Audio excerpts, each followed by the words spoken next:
This is KCBD News Channel 11 at 5. I can just tell you what I know based on what we've gathered through the scientific process of going through the evidence. Right now, the Queen City is experiencing a race war that left parts of a major highway closed and the entire city up in arms. The city of Charlotte, North Carolina is braced for the potential for more demonstrations tonight. That's after a night of violent protests following the police shooting of a black man yesterday afternoon. Mark Barger joins us from Charlotte with an update. Mark. Good evening, Christy. Things are calm here right now in the University area of Charlotte, about 10 miles northeast of downtown, but that's a sharp contrast to the circumstances in the wee hours of this morning. I'm Mark Barger in Charlotte. KCBD News Channel 11. Christy, back to you. Thanks, Mark. Meanwhile, more protests are expected in the shooting death of Terrence Crutcher in Tulsa, Oklahoma. Hundreds gathered last night to call for police to fire Officer Betty Shelby. She fatally shot Crutcher last week after responding to a call about an abandoned vehicle. Police say Crutcher ignored orders and reached into his SUV, prompting the shooting. Shelby's attorney says Crutcher was acting erratically and she thought he was reaching for a weapon. She clearly believed him to be under the influence of some type of narcotic, possibly PCP, because she is a drug recognition expert. No weapon was found in the vehicle, but investigators say they did find a vial of PCP. Attorneys for Crutcher's family say he could not have been reaching inside the SUV because his window was rolled up. It shows that this department, like many police departments around America, see people of color as criminals or as suspects, but not as American citizens. The U.S. Justice Department is investigating that shooting. Texas law enforcement will not confirm that nearly 4,000 troopers will receive de-escalation training, despite an attorney for Sandra Bland's family saying the state made that deal as part of a $1.9 million wrongful death settlement. Bland was a 28-year-old black woman from Chicago and died while in jail after a combative traffic stop in 2015 outside of Houston.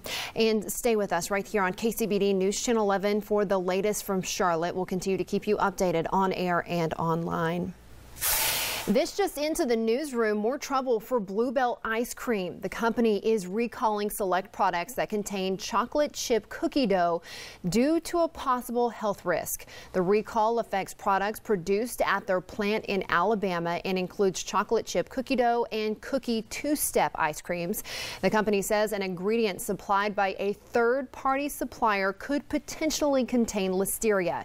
Now, it's important to note that right now ice cream products purchased in Texas are not included in the recall. For a closer look at the recall list, head to kcbd.com. So far, no illnesses have been reported.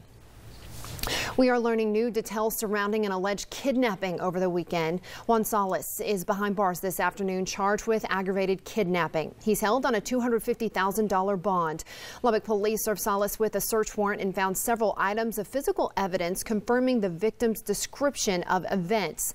The victim said she escaped nearly naked from her accused kidnapper on Sunday after she was taken against her will on Friday from El Rodeo on 48th and Avenue Q. According to court documents, the woman arrived at El Rodeo around 10 o'clock Friday night. The documents go on to state that she was getting out of her vehicle. Her ex-boyfriend then approached her in an aggressive manner. The report states she pushed him away but then lost consciousness. She told police she woke up the next day, which was Saturday, and found she was inside of her ex's home in the 500 block of 54th Street.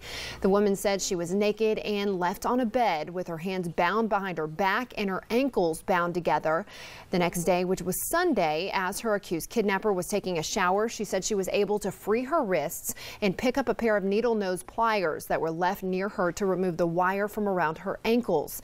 The warrant states that the woman then ran to a nearby home and called police. The woman was taken to the hospital for her injuries.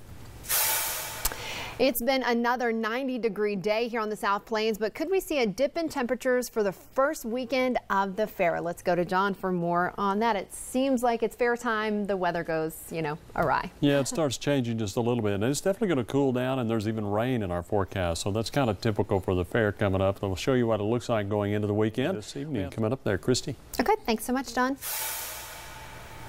Today, 2 West Texas parents accused of neglect against their 11 children are speaking out to KCBD. Right now, 10 of William and Claire Rambus's children remain in state care after the judge's rule following the Rambus hearing at the Lubbock County Courthouse yesterday. KCBD News Channel 11's Presley Fowler spoke with Claire Rambus today. She joins us live from outside of their home now with more. Presley. Well, Christy, earlier today, I also spoke with a neighbor who lives 2 doors down. He claims to have witnessed 3 of the Rambus children eating trash out of a dumpster in the back alley sometime in August. Now, this accusation is also spelled out in public court documents detailing a CPS investigation against William and Claire Rambus. When I spoke with Claire Rambus today, she denied the claims that her children would eat out of the dumpsters. And William Rambus told me this issue stems from a neighborhood feud and says the children couldn't have gotten out to the dumpsters in the back alley because he claims they keep the back gate locked and he is the only one with the key. Being that an adult, someone with a key, usually my husband or me, has to be out there anyway for them to have access to the dumpster, surely we would have seen them eating out of a dumpster. But I think common sense is called for right now. Children are children, but they're not stupid. You know, I mean, if a child is hungry, most likely they're not thinking, wow, what's in the dumpster today? You know, let's go get something good out of a dumpster. I mean, we got to use some common sense here. After the hearing yesterday, the judge is not terminating their parental rights and they are not currently facing criminal charges here in Lubbock. Now, Claire tells me that she and William are doing everything the judge has asked them to do in order to get their children back. The court will follow up with a status hearing on October 5th. Christy. Thanks so much, Presley. Preparations are now underway for Sammy Castaneda's funeral. It will take place at 10 o'clock Friday morning at the Trinity Christian Church near 71st in Canton. Afterwards, there will be a processional to the Brownfield Cemetery. You'll remember he was killed Sunday in a motorcycle accident. If you'd like to help the Castaneda family, a memorial account is set up at all Plains Capital Bank locations. The FBI is looking for 2 men who were captured on camera touching the bomb that was left on West 27th Street in New York on Saturday. Today, they released this wanted poster of the men. It includes a still image of the 2 men walking down the sidewalk. The FBI said the men saw a piece of luggage on the sidewalk, removed the improvised explosive device that was inside, and then left with just the luggage. The device, which was found wrapped in a plastic bag by a neighbor, did not detonate. Investigators say they only wish to speak with the men and recover that luggage that they took. We have an update on the 2 New Jersey officers that were injured in the shootout with Rahami. They are now both recovering at home. Officers say a bulletproof vest helped save the life of Officer Angel Padilla, and Officer Pete Hammer was grazed in the head with shrapnel.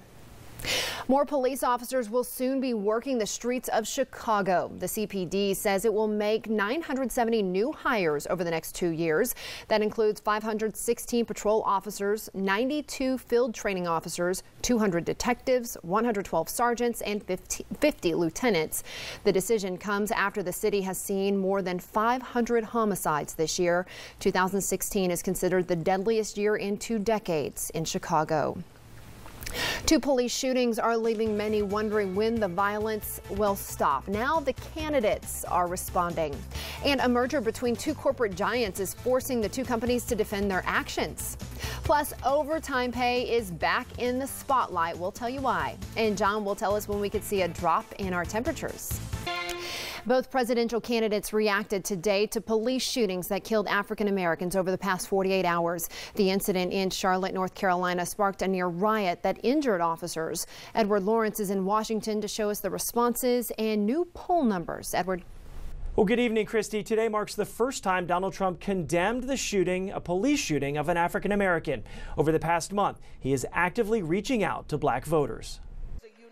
Man, this is a leader. Edward Lawrence, KCBD News Channel 11. Christy, back to you. Thanks, Edward. A federal judge says Texas violated its agreement with the U.S. Justice Department over the state's voter ID law, which centers around having identification to vote.